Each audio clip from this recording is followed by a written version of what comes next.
In this video, I'm going out to find the materials that I need to build the foundations, or more correctly, the footings for my new timber framed workshop. G'day, welcome to my YouTube channel. My name's Stuart Chignell, and this is a prospecting video with a bit of a difference. These days, my prospecting videos are normally on my dedicated prospecting channel, Mad Scientist Prospecting. But this one's a bit different because today we are prospecting for Urbanite. And I'm here on sort of one of the fringe areas in Bendigo. Got a mine site behind me. And over this way, we've got old people's houses. Now in Bendigo, we've got a whole stack of waste ground like this and mine sites like this with and without fences all over the place. And if you drive around these areas, there is stacks of stone lying around all over the place. In fact, there is mountains of the stuff. It would be really good to build with because it's nice and blocky, which makes it easy.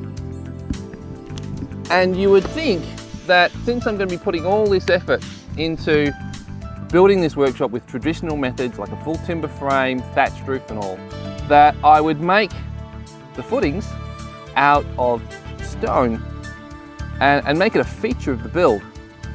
But there's a problem. My miner's right allows me to prospect for minerals, and whatever I find I can take home. So that means that I can take any of these rocks home, crush them up and try and get out of whatever gold or iron or any other mineral that might be in there. But that doesn't mean I can use this material for building it.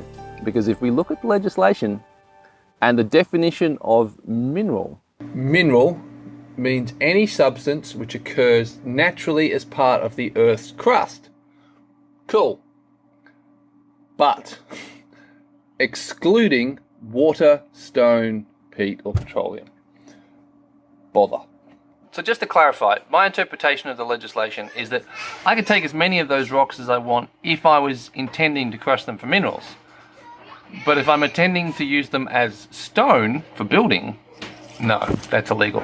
But that's all right, and that's why I'm at today, because we're chasing a material that is perfectly legal for me to pick up and helps the environment out a bit, and that's Urbanite.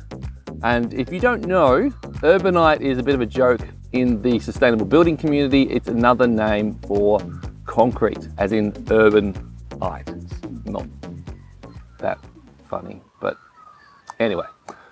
So as we're cruising around these areas, these sort of waste areas, a lot of people, unfortunately, are lazy pigs, to put it bluntly. And they just come out here and they dump their rubbish. However, this guy has been dumping a stack of green waste here. But you get a whole stack of other rubbish here. And a lot of people say, a bit sort of sympathetic, saying, oh, but the tip fees are so high and so on. But I don't have any sympathy for that at all. And the reason why I've got no sympathy for that point of view, I'll be dealing with another video on my prospecting channel. So if you're interested in that, you can go check it out and there'll be a link in the description.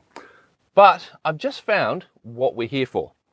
So some lazy builder, well, look, I don't get it. Like, people think that they can just dump their rubbish here rather than take it to the tip. It's just, well, it's really just not good enough.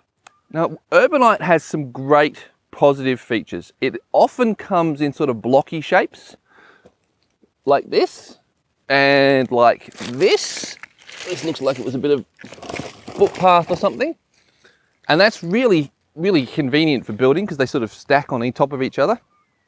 And the other thing that we're doing is, like, it's not much. I'm not going to say it makes really much of a difference, but we are cleaning things up a little bit, and we're making use of what is otherwise a waste material.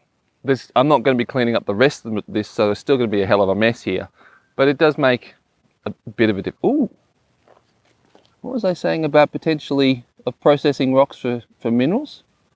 That's a very interesting sample. All that cross-grain quartz running through that. I might take that home.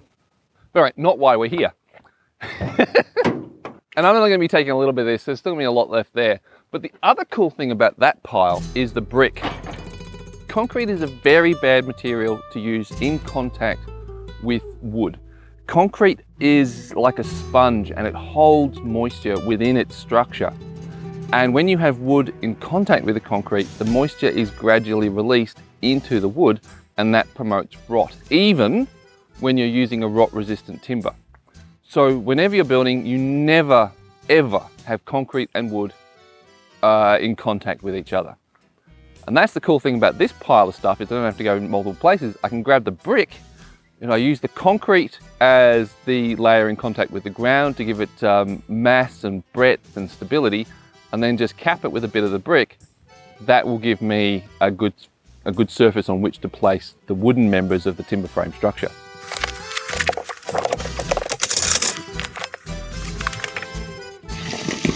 Oh, look at that!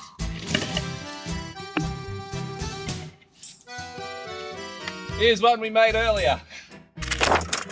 Well, like I said, not much of a hole. You like to think every little bit counts.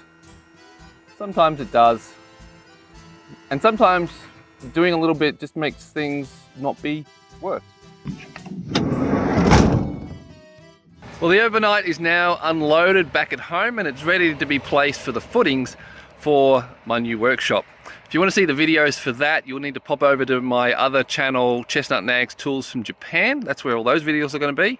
But coming up on this channel, and one of the other reasons I like poking around in these areas, is the wealth of fruit that you find at this time of the year. And just on my way back the other day, I found there's a nectarine growing wild. Now they're not ripe, but they're getting there. I haven't done many videos on my urban foraging, but if you'd like to see them, let me know in the comments below. Anyway, catch you guys later. Bye-bye.